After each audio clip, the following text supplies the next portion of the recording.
Nah, itu tadi ya, kita tahu bahwa akan ada masalah. Ya, setiap orang pasti punya hambatan dan masalah. Kita sudah tahu responnya bagaimana, ya. Sekarang kita akan belajar bagaimana cara kita menerobos hambatan kita. Ya, bagaimana kita belajar untuk menerobos hambatan. Ingat teman-teman, apa yang aku bagikan saat ini bukan berarti aku sendiri sudah mahir, enggak. Aku pun masih dalam proses. Artinya komitmen, terus tadi ya yang aku bilang ya, bahwa orang yang punya komitmen pun, orang yang sukses pun, orang yang berkomitmen pun tetap akan ketemu masalah. Dan kadang kita bisa jatuh. Kadang kita bisa memberikan respon yang salah gitu ya. Jadi ini adalah hal yang harus kita latih terus setiap saat sampai nanti kapanpun gitu ya kan. Sampai kita benar-benar ya sampai masalah kita nggak ada lagi, yaitu sampai dipanggil yang maha kuasa gitu ya kan. Kenapa? Karena setiap kali ketemu masalah ini akan berulang lagi. Gimana kita respon, mungkin kita responnya pada saat itu salah, terus kita memperbaiki gitu ya kan. Nah, ini adalah hal-hal yang harus kita terus lakukan ya setiap saat ya. Nah, bagaimana cara kita menerobos hambatan, mengatasi masalah kita? Satu, identifikasikan dulu hambatan. Bagaimana kita bisa mengatasi hambatan atau masalah kita kalau kita tidak tahu hambatan itu nyata atau palsu? Ya, kalau kita tahu hambatan itu nyata atau palsu, kita bisa cari solusinya. Kalau palsu ya berarti kita tahu bahwa itu hanya dalam pikiran kita perbaiki mindset kita, emosi kita, pola pikir kita, persepsi kita, ya kan? Tapi kalau ada hambatan itu adalah hambatan yang nyata ya berarti kita cari solusinya gimana caranya supaya hambatan itu bisa teratasi. Oke? Pertama itu, identifikasikan dulu hambatan. Dan teman-teman sudah belajar tadi hambatan nyata ada, hambatan palsu apa aja. Oke?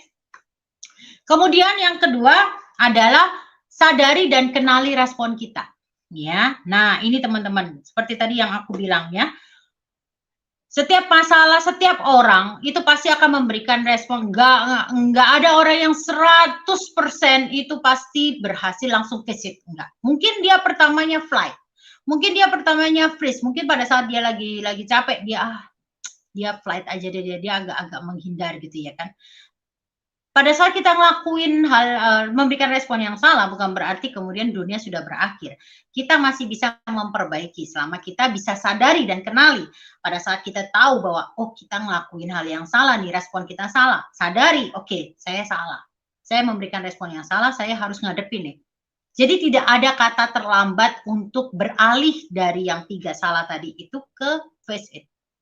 Ya teman-teman ya. Jadi kalau misalnya sekarang teman-teman mungkin saat ini memberikan respon yang kurang tepat terhadap kondisi bisnis Oriflame-nya di masa pandemi ini, it's okay gitu loh. Tapi sekarang saatnya pada saat teman-teman sadar bahwa oh ya saya salah bahwa saya ini apa namanya memberikan respon yang salah. Jadi saya harus memutuskan itu. Apa yang saya menghindari misalnya. Nah sekarang enggak, saya harus ngadepin. Ya, harus saya ubah respon saya terhadap masalah yang terjadi di bisnis saya itu ya teman-teman contohnya. Oke, bentar ya. Nah, ya, jadi itu. Terus kemudian teman-teman tolong dicatat ini, penting banget.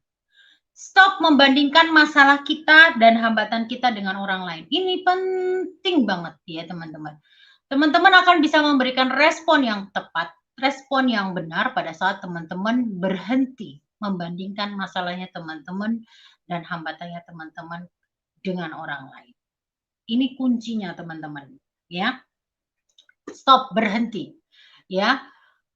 Nggak usah dibandingin dengan orang lain. Masalah kita nggak ada untungnya merasa bahwa masalah kita lebih besar dari masalah orang lain. Nggak ada untungnya. Mungkin kita merasa, berarti masalahku lebih besar ini. Jadi aku patut mengasihani diri sendiri. Apakah memberikan solusi? Enggak kan? Jadi stop gitu loh membandingkan masalah kita dengan orang lain. Ya. Tiap orang punya masalah masing-masing dan tiap orang itu diizinkan punya masalah itu karena ada hal yang harus dia pelajari. Nanti akan aku bahas juga masalah ini. Jadi itu. Saya yakin semua orang dalam hidup ini ingin menemukan bahagia, benar nggak? Ya, kalau ditanya, pingin apa? Pingin bahagia. Tahu nggak? Salah satu kunci, dan ini aku pun juga, aku bersyukur pada masa pandemi ini aku belajar tentang hal ini. salah satu hal yang membuat kita bahagia, kunci yang pertama adalah stop membandingkan diri kita, keadaan kita dengan orang lain. Itu adalah kunci pertama kita bisa hidup bahagia.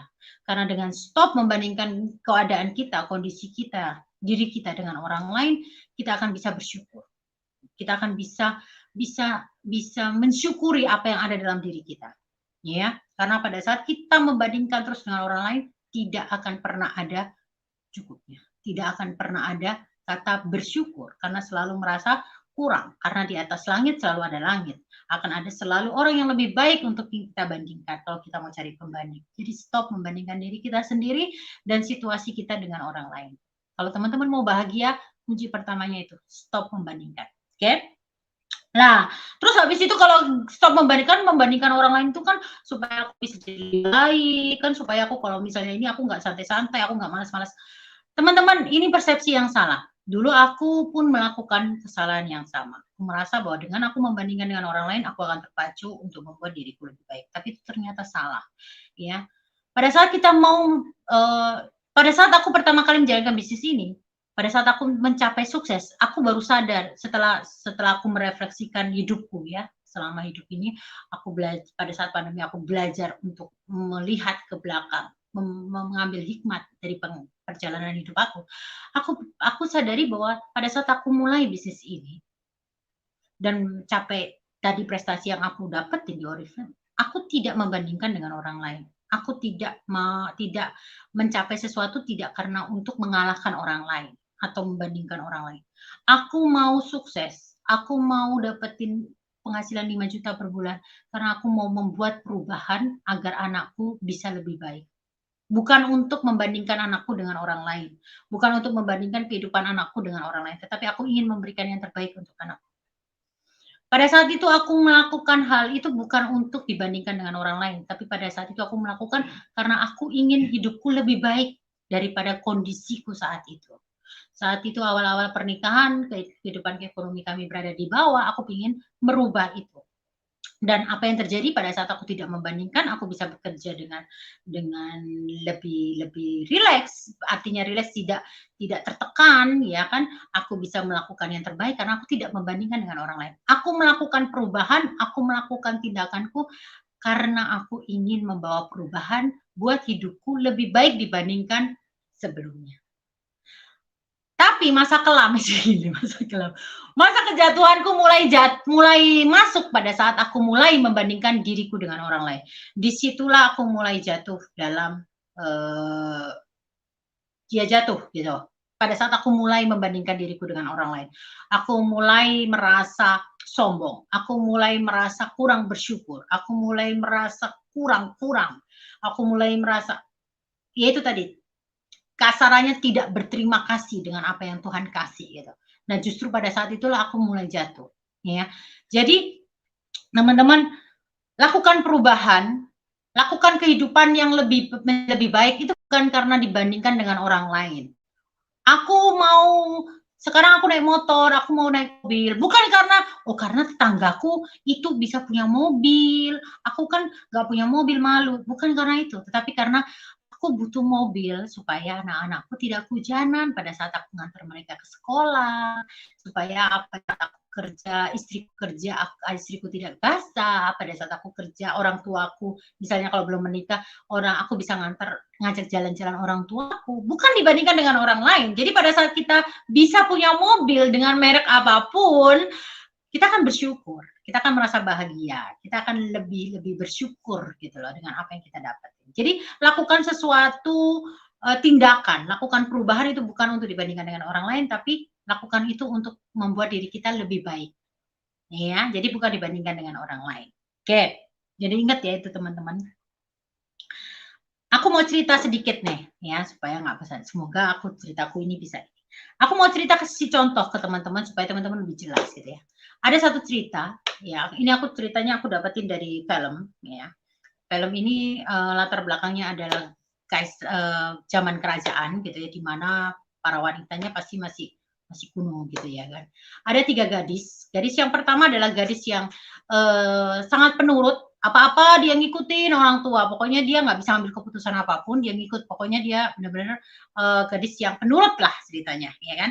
Yang kedua adalah gadis yang karena dia biasa ditinggal, nggak dijaga oleh orang tuanya, ditinggal gitu ya, diabaikan oleh orang tuanya, dia jadi gadis yang mandiri.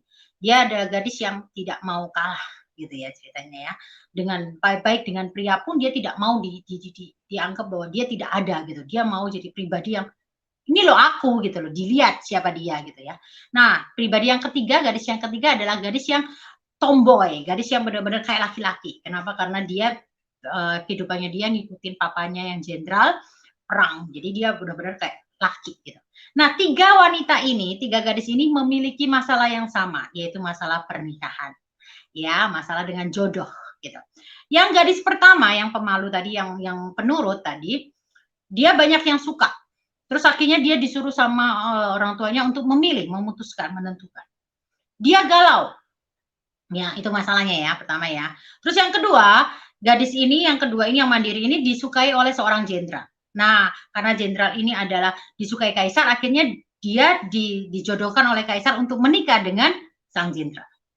Kondisi yang ketiga, masalah yang ketiga, yang gadis tadi yang tomboy, yang kayak laki-laki, itu dia punya cowok, ya cuma punya pacar gitu ya kan, karena di keluarganya dia itu tidak ada anak laki-laki, jadi dia punya syarat ke pacarnya ini, ke cowoknya tadi, kalau kamu nikah sama aku, kamu harus ikut margaku. Padahal kan kalau orang kerajaan gitu, orang Chinese gitu kan harus ikut marga ya, apalagi kerajaan gitu kan, marganya harus ikutan cowok mestinya gitu kan. Nah, tiga orang ini punya masalah dengan pernikahan.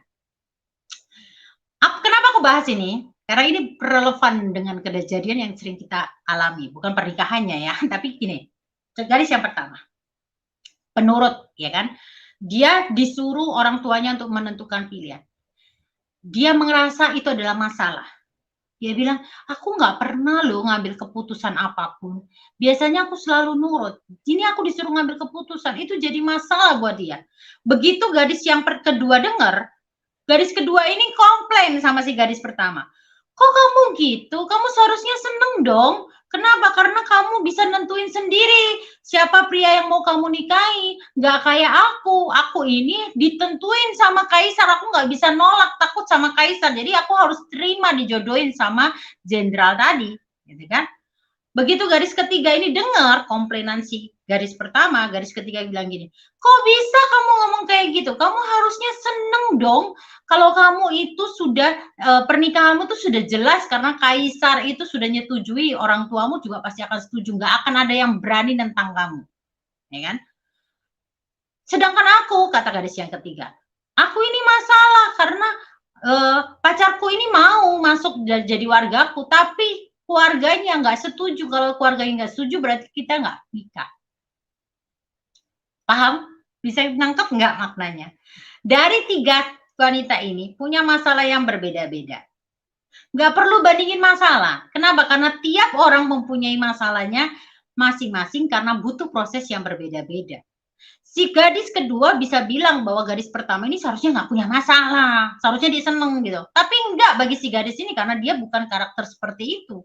Ini merupakan sesuatu hal yang baru, masalah bagi dia, ya kan? Gadis yang kedua merasa masalahnya dia itu adalah masalah, tapi bagi gadis yang ketiga bilang kamu tuh nggak punya masalah, karena seharusnya kamu seneng dong, kamu nggak punya masalah, nggak kayak aku gitu. Sama nggak kayak kita? Kita kan sering gitu ya. Kalau bandingin masalah, ih kamu itu loh masalahmu tuh enak kecil, kamu tuh nggak kayak aku, enak ya kamu itu begini, enak ya kamu begini, enak ya kamu begitu, enak ya kamu punya upline yang nggak gaptek gitu ya kan, uplineku tuh gaptek, aku nggak ngerti, uplineku nggak mau ngajarin, enak ya kamu tuh punya upline yang baik, uplineku itu orangnya mau nyuruh aku tuh mandiri, apa-apa disuruh belajar, pernah nggak upline kayak gitu? Nah kan, ya kan, terjadi kan. Nah, itu sebenarnya masalahnya teman-teman. Kita sering membandingkan masalah kita dengan orang lain. Padahal setiap masalah yang terjadi dalam hidup kita, itu kalau Tuhan yang Maha Kuasa mengizinkan masalah itu terjadi, berarti kita diizinkan untuk menjadi lebih baik. Gadis yang pertama, contoh yang tadi, gadis pertama diizinkan punya masalah itu, dia harus mengambil keputusan, supaya apa? Dia belajar untuk mengambil keputusan. Dia belajar untuk menjadi pribadi yang punya keputusan. Gadis yang kedua, dia punya masalah untuk dia dijodohkan. dia harus belajar, karakternya dia harus belajar untuk menjadi tunduk, menjadi ngerti bahwa oke, setara, tapi tetap kamu juga harus ada orang yang harus kamu tunduk gitu ya kan, bisa tunduk gitu. Yang ketiga juga ya kan, dia dikasih masalah itu supaya apa? Supaya dia belajar bahwa dia nggak bisa seenaknya, dia nggak bisa ini, dia harus bisa meyakinkan orang lain supaya orang lain itu ya tahu bahwa dia itu benar-benar tulus gitu kan, gitu ceritanya.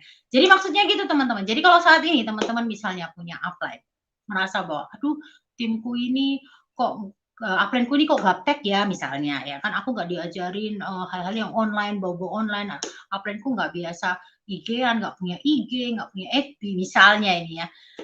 Padahal teman-teman suka dengan itu. Berarti apa? Tuh masalah itu terjadi, diizinkan teman-teman hadapi, berarti Tuhan mau teman-teman diizinkan untuk belajar apa yang teman-teman suka. Oh, teman-teman suka IG, teman-teman belajar tentang itu, mengembangkan diri, menjadi lebih baik daripada upline-nya teman-teman. Harus bersyukur dong. Bisa jadi teman-teman malah bisa lebih sukses dari dari upline-nya. Kenapa? Karena bisnis Oriflame ini kan adil. Siapa yang kerja lebih keras dia yang dapetin lebih. Teman-teman bisa sukses dari upline-nya. Bukan berarti menyalahkan upline-nya, upline-ku gaptek, aku nggak diajarin. Ya, zaman sekarang apa sih yang nggak bisa dipelajari gitu ya kan? Semua di media sosial bisa belajar apapun. Ini kesempatan teman-teman untuk belajar sesuatu yang upline-nya teman-teman nggak bisa, ya kan? Punya upline yang mandiri, yang istilahnya nyuruh kita mandiri gitu ya kan, apa-apa disuruh, padahal ada upline lain itu apa-apa ditemenin, apa-apa dibantuin gitu. Mungkin teman-teman punya masalah seperti itu, menghadapi hambatan seperti itu karena teman-teman diizinkan untuk menjadi pribadi yang mandiri.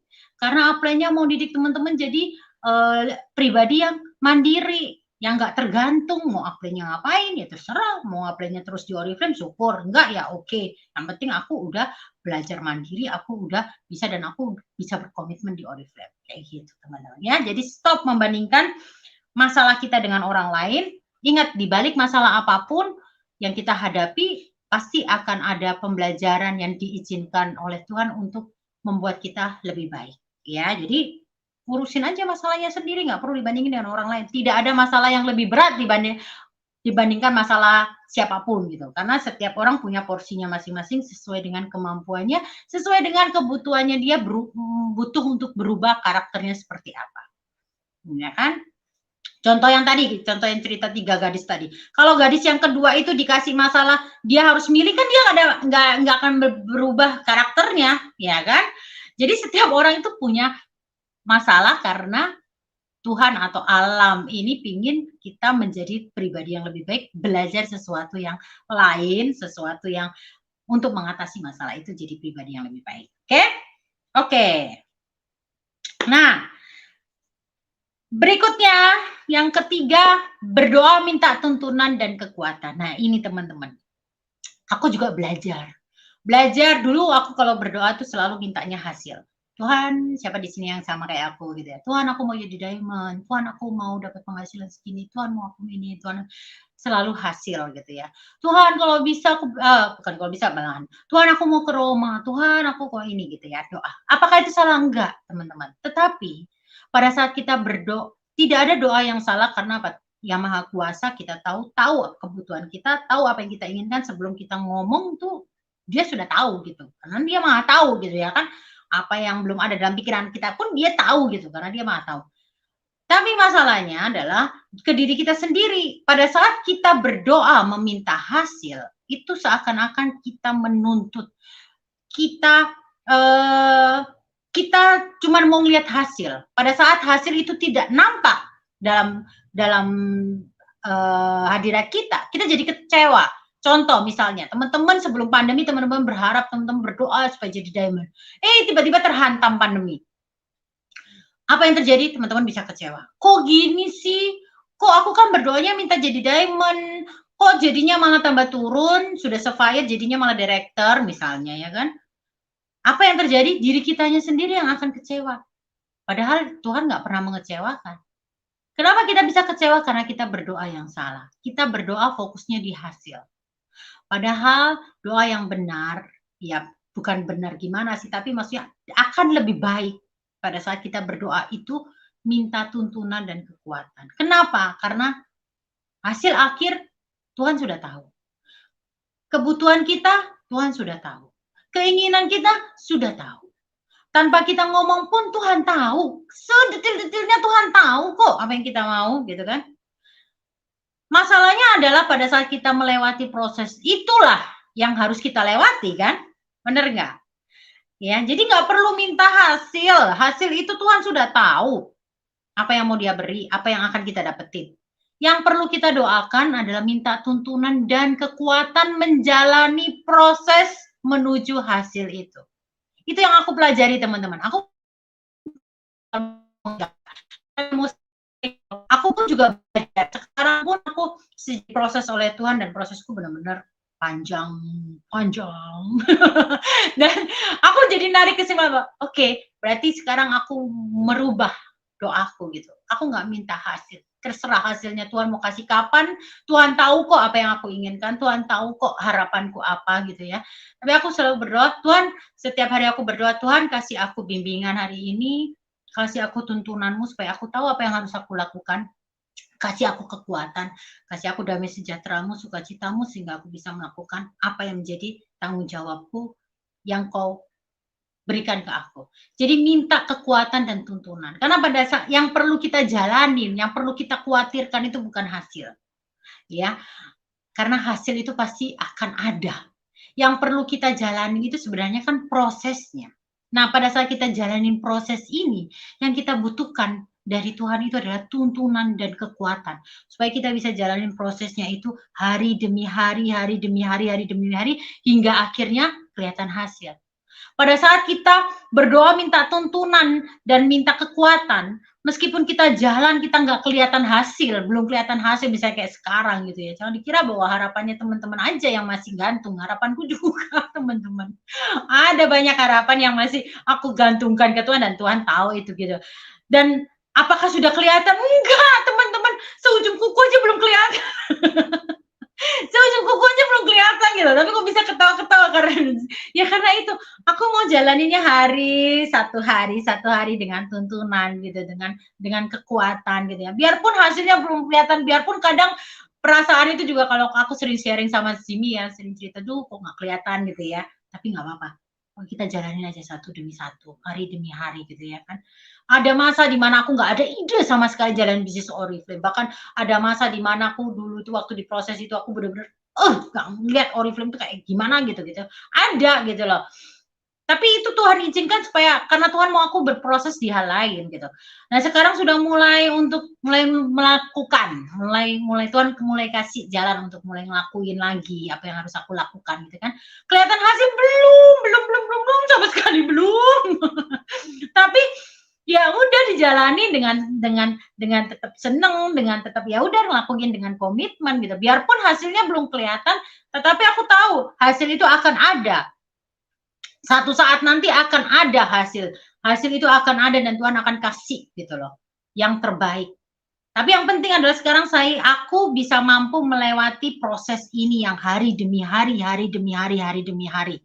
Dan itu butuh tuntunan dan kekuatan. Jadi aku benar-benar saranin teman-teman pada saat berdoa, fokuskan untuk minta tuntunan dan kekuatan. Gak usah nuntut, Tuhan aku mau ini, aku mau ini. Aku mau ini sekarang, aku mau ini nanti ini. Pada saat dikasih kita kecewa. Minta aja tuntunan, kekuatan. Karena waktu Tuhan pasti yang terbaik. Ada kan yang bilang indah pada waktunya. Itulah yang dinamakan indah pada waktunya. Dimana kita ngelewatin prosesnya dengan tuntunan dan kekuatan dari Yang Maha Kuasa. Dan pada saat kita terima hasil, kita akan bilang ini indah pada waktunya. Itu teman-teman. Ya, jadi itu berdoa untuk menghadapi hambatan yang kita bisa lakukan gitu loh. Hambatan pasti ada dan kita tidak tahu hambatan apa yang tiba-tiba muncul depan kita. Kita tidak tahu tiba-tiba pikiran kita masukin pikiran apa gitu ya kan. Mood kita tiba-tiba datang apa yang pertama senang tiba-tiba bisa berubah jadi mood jadi moody gitu kan. Itu kan hambatan dari palsu gitu kan. Nah, yang bisa memberikan kita kekuatan dan tuntunan ya Yang Maha Kuasa ya dengan berdoa supaya kita bisa menghadapi hambatan palsu itu, mengatasi hambatan yang nyata seperti itu. Ya, jadi jangan berdoa Tuhan masalahku hilangkan masalah, enggak akan kita nggak akan dikabulkan karena akan muncul masalah lagi. Tuhan, masalah stok kosong ini hilangkan, nggak akan bisa.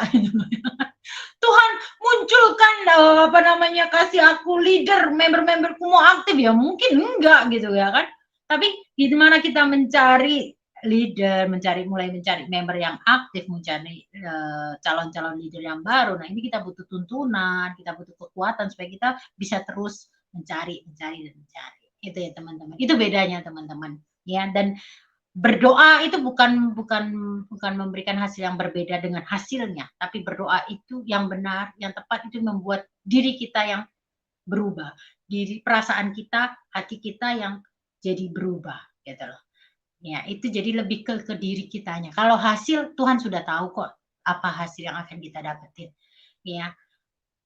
Tapi yang berubah adalah respon kita pada saat kita ketemu tantangan, pada saat kita ketemu masalah, karakter kita itu yang akan berubah. Dan itu akan berubah jadi lebih baik. Oke?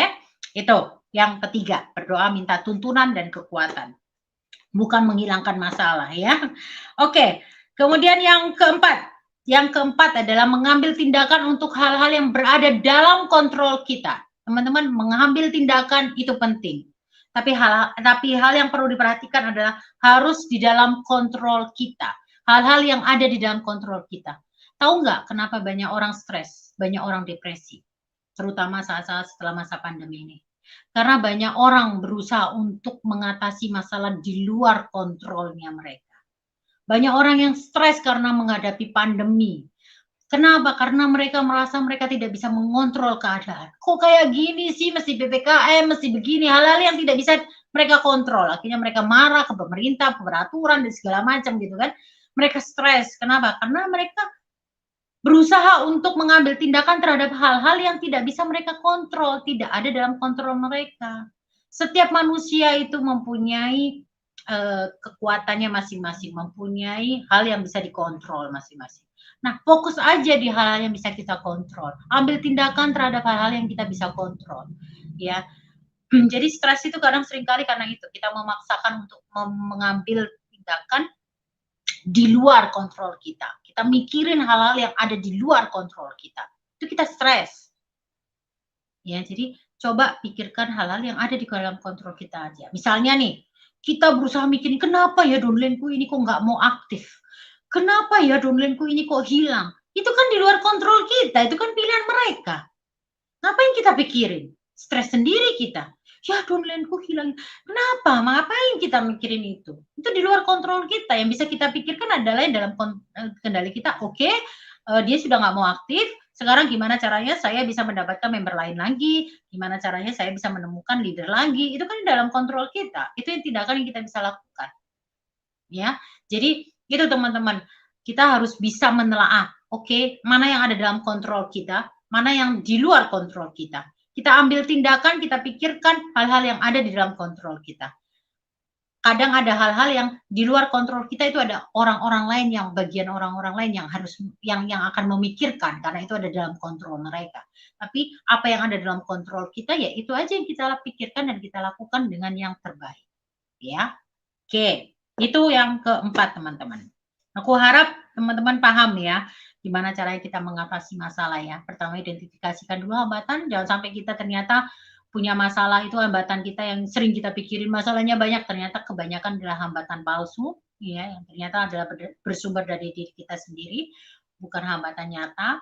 Kemudian setelah itu sadari dan kenali respon kita. Kalau respon kita salah, sadari, ubah, ya, jangan lari, jangan mencari kambing hitam, tapi hadapi, ya.